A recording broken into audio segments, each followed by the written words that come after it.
ಆನೇಕಲ್ ಪಟ್ಟಣದಲ್ಲಿರುವ ಪ್ರವಾಸಿ ಮಂದಿರದ ಆವರಣದಲ್ಲಿ ಪ್ರಜಾ ವಿಮೋಚನಾ ಚಳುವಳಿ ಸಂಘಟನೆಯ ರಾಜ್ಯಾಧ್ಯಕ್ಷರಾದ ಆನೇಕಲ್ ಕೃಷ್ಣಪ್ಪನವರ ಅಧ್ಯಕ್ಷತೆಯಲ್ಲಿ ಜ್ಯೋತಿ ಬಾಪುಲೆ ಅವರ ಜಯಂತಿಯನ್ನ ಆಚರಿಸಲಾಯಿತು. ಇದೇ ಸಂದರ್ಭದಲ್ಲಿ ಪ್ರಜಾ ವಿಮೋಚನಾ ಚಳುವಳಿ ಸಂಘಟನೆಯ ಪದಾಧಿಕಾರಿಗಳು ಜ್ಯೋತಿ ಬಾಪುಲೆ ಅವರ ಭಾವಚಿತ್ರಕ್ಕೆ ಪುಷ್ಪನಮನ ಸಲ್ಲಿಸಿ ಗೌರವ ಸಮರ್ಪಿಸಿದರು. ಇದೇ ಸಂದರ್ಭದಲ್ಲಿ ಪ್ರಜಾ ವಿಮೋಚನಾ ಚಳುವಳಿ ಸಂಘಟನೆಯ ರಾಜ್ಯಾಧ್ಯಕ್ಷರಾದ ಆನೇಕಲ್ ಕೃಷ್ಣಪ್ಪನವರು ಸಂಘಟನೆಯ ನೂತನ ಪದಾಧಿಕಾರಿಗಳಿಗೆ ಜವಾಬ್ದಾರಿ ಪತ್ರಗಳನ್ನು ವಿತರಿಸಿ ನಂತರ ಮಾತನಾಡಿದ ಅವರು, ದೇಶದಲ್ಲಿ ಶಿಕ್ಷಣ ವ್ಯವಸ್ಥೆಯ ಮಹತ್ವದ ಬದಲಾವಣೆಯಲ್ಲಿ ಜ್ಯೋತಿ ಬಾಪುಲೆ ಅವರ ಪಾತ್ರ ಅತ್ಯಂತ ಪ್ರಮುಖವಾಗಿದೆ. ಶಿಕ್ಷಣದಿಂದ ಮಾತ್ರ ಸಮಾಜದ ಬದಲಾವಣೆ ಸಾಧ್ಯ ಎಂಬುದನ್ನು ಪ್ರತಿಯೊಬ್ಬರಿಗೂ ತಿಳಿಸಿದ ಕೀರ್ತಿ ಜ್ಯೋತಿ ಬಾಪುಲೆ ಅವರಿಗೆ ಸಲ್ಲುತ್ತದೆ. ಅವರ ಜೀವನ ಸಾಧನೆಯನ್ನ ಗುರುತಿಸಿ ಕೇಂದ್ರ ಸರ್ಕಾರ ಪುಲೆ ಅವರಿಗೆ ಭಾರತ ರತ್ನ ನೀಡಬೇಕು ಎಂದರು. ಕಾರ್ಯಕ್ರಮದಲ್ಲಿ ಪ್ರಜಾ ವಿಮೋಚನಾ ಚಳುವಳಿ ಸಂಘಟನೆ ಜಿಲ್ಲಾ ಘಟಕದ ಅಧ್ಯಕ್ಷ ಹಳೇಹಳ್ಳಿ ರವಿ, ಯಲಹಂಕ ತಾಲೂಕು ಅಧ್ಯಕ್ಷ ಶ್ರೀರಾಮ್, ಆನೇಕಲ್ ತಾಲೂಕು ಅಧ್ಯಕ್ಷ ಕೊಪ್ಪಗೇಟ್ ರವಿ, ಟೌನ್ ಘಟಕದ ಅಧ್ಯಕ್ಷ ಆರ್ ವೆಂಕಟೇಶ್, ಬೆಂಗಳೂರು ದಕ್ಷಿಣ ತಾಲೂಕು ಅಧ್ಯಕ್ಷ ಬಸವರಾಜು, ಮುಖಂಡರಾದ ಲವ, ಪರಶುರಾಮ್, ಚಂಬೇನಹಳ್ಳಿ ವೆಂಕಟೇಶ್, ಕೊಪ್ಪನಾಗರಾಜು, ಮಂಜುನಾಥ್, ರಾಜು ಮೊದಲಾದವರು ಹಾಜರಿದ್ದರು. ಏನಿವತ್ತು ಈ ದೇಶ ಕಂಡಂಥ ಮಹಾನ್ ಮಾನವತಾವಾದಿ ಜ್ಯೋತಿ ಬಾಪುಲೆ ಅವರ 199ನೇ ಜನ್ಮದಿನಾಚರಣೆಯನ್ನು ಪ್ರಜಾ ವಿಮೋಚನಾ ಚಳವಳಿ ಆಯೋಜನೆಯನ್ನು ಮಾಡಿದ್ದೇವೆ. ಈ ಕಾರ್ಯಕ್ರಮದಲ್ಲಿ ಭಾಗವಹಿಸಿರ್ತಕ್ಕಂಥ ವಿವಿಧ ಸಮಿತಿಗಳ ಎಲ್ಲ ಹಂತದ ಪದಾಧಿಕಾರಿಗಳಿಗೆ ನಾನು ಅಭಿನಂದನೆಗಳನ್ನು ಸಲ್ಲಿಸ್ತೇನೆ. ಬಹುಶಃ ಇವತ್ತು ಜ್ಯೋತಿ ಬಾಪುಲೆ ಅವರ ಬರ್ತ್ಡೇಯನ್ನು ಯಾಕೆ ಮಾಡಬೇಕು ಅನ್ನೋ ಒಂದು ವಿಚಾರ. ಆದರೆ ಇವತ್ತು 199 ವರ್ಷಗಳ ಹಿಂದೆ ಈ ದೇಶದಲ್ಲಿ ಇದ್ದಂಥ ಅಸ್ಪೃಶ್ಯತೆ ಆಚರಣೆ, ಜಾತೀಯತೆ, ಮಹಿಳೆ ವಿರೋಧಿತನ ಇವೆಲ್ಲವನ್ನು ಕೂಡ ಖಂಡಿಸಿ ಜ್ಯೋತಿ ಬಾಪುಲೆ ಅವರು ಬಹುದೊಡ್ಡ ಕ್ರಾಂತಿಕಾರಕವಾದ ಹೋರಾಟಗಳನ್ನು ಮಾಡಿದ್ದಾರೆ. ಆವತ್ತು ಅಸ್ಪೃಶ್ಯತೆ ನಿವಾರಣೆಗಾಗಿ ತನ್ನ ಸ್ವಂತ ಮನೆ ಮತ್ತು ಬಾವಿಯನ್ನು ಅಸ್ಪೃಶ್ಯರಿಗಾಗಿ ತೆರೆದಿಟ್ಟಿದ್ದಾರೆ. ಏನು ಆವತ್ತು ವಿದ್ಯಾಭ್ಯಾಸವನ್ನು ಭಾರತ ದೇಶದಲ್ಲಿ ಯಾರೂ ಪಡೆಯೋಂಗಿರಲಿಲ್ಲ. ಮನುವಾದಿ ಸಂಸ್ಕೃತಿ ಏನಿತ್ತು ಆವತ್ತು ಯಾವ ಬ್ರಾಹ್ಮಣರು ಮಾತ್ರ ವಿದ್ಯಾಭ್ಯಾಸವನ್ನು ಮಾಡೋ ಆಗಿತ್ತು. ಆದರೆ ಬ್ರಾಹ್ಮಣರಲ್ಲೇ ಇರ್ತಕ್ಕಂಥ ಮಹಿಳೆಯರು ಕೂಡ ವಿದ್ಯಾಭ್ಯಾಸ ಮಾಡೋಂಗಿರಲಿಲ್ಲ.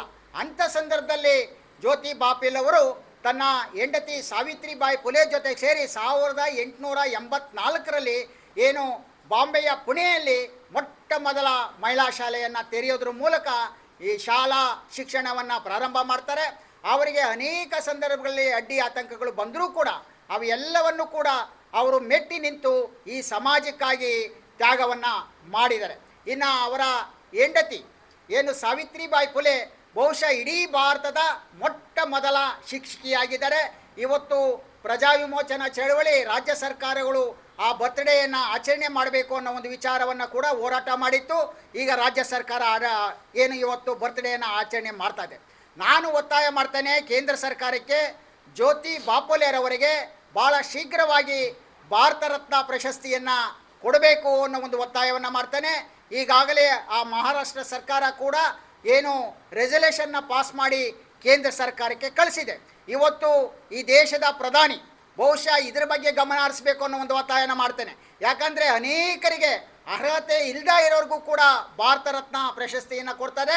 ಇವರಿಗೆ ಮೊಟ್ಟ ಮೊದಲನೇ ಬಾರಿಗೆ ಇನ್ನು ಮುಂದಿನ ದಿನಗಳಲ್ಲಿ ಕೂಡ ಏನು ಇವರಿಗೆ ಭಾರತ ರತ್ನ ಪ್ರಶಸ್ತಿ ಕೊಡಬೇಕು ಅನ್ನೋ ಒಂದು ಹೋರಾಟವನ್ನು ಕೂಡ ಪ್ರಜಾ ವಿಮೋಚನಾ ಚಳವಳಿ ಪ್ರಾರಂಭ ಮಾಡ್ತೇವೆ ಅನ್ನೋ ಒಂದು ವಿಚಾರವನ್ನು ಹೇಳ್ತಾ, ಬಹುಶಃ ಅವರು ಮಾಡಿರ್ತಕ್ಕಂಥ ಅನೇಕ ವಿಚಾರಗಳ ಪೂರಕವಾಗಿ ಗುಲಾಮಗಿರಿ ಒಂದು ಪುಸ್ತಕವನ್ನು ತರ್ತಾರೆ. ಆ ಗುಲಾಮಗಿರಿಯಲ್ಲಿ ಏನು ಈ ದೇಶದಲ್ಲಿರ್ತಕ್ಕಂಥ ಅಸ್ಪೃಶ್ಯತೆ ಇರ್ಬೋದು, ಹಿಂದುಳಿದ ಜಾತಿಗಳಿರ್ಬೋದು, ಅಲ್ಪಸಂಖ್ಯಾತರಿರ್ಬೋದು, ವಿಶೇಷವಾಗಿ ಮಹಿಳೆಯರ ಪರವಾಗಿ ಜಾಗೃತಿಯನ್ನು ಉಂಟು ಮಾಡಿರ್ತಕ್ಕಂಥ ವಿಚಾರ ಇದೆ. ಈ ರೀತಿ ಸತಿ ಸಹಗಮನ ಪದ್ಧತಿ ಜಾರಿ ಮಾಡಿದ್ದಾರೆ.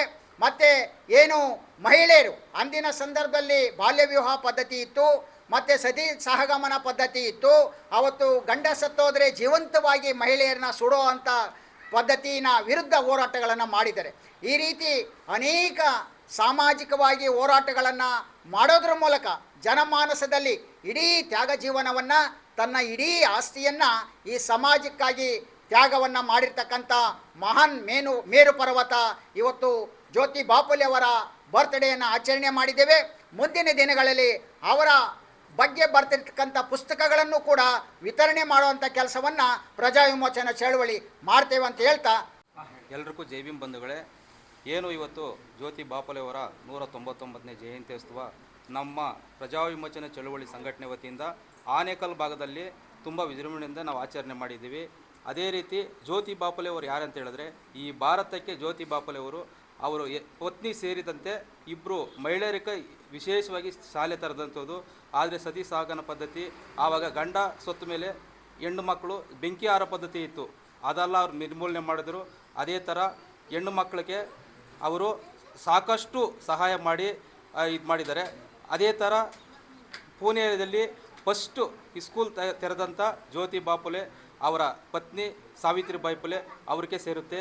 ಅದೇ ರೀತಿ ನಮ್ಮ ವಿವಿಧ ಭಾಗದಲ್ಲಿ ನಮ್ಮ ಕರ್ನಾಟಕ ಸೇರಿದಂತೆ ಭಾರತ ಸರ್ಕಾರ ಎಲ್ಲ ಜಾಗದಲ್ಲಿ ಇವರ ವಿಚಾರಗಳನ್ನ ಕೊಂಡೊಯ್ಯಬೇಕು, ವಿಚಾರ ತಿಳಿಸ್ಬೇಕಂತ ಸಂಘಟನೆ ಮುಖಾಂತರ ಹೇಳ್ತಾ ಇದ್ದೀನಿ.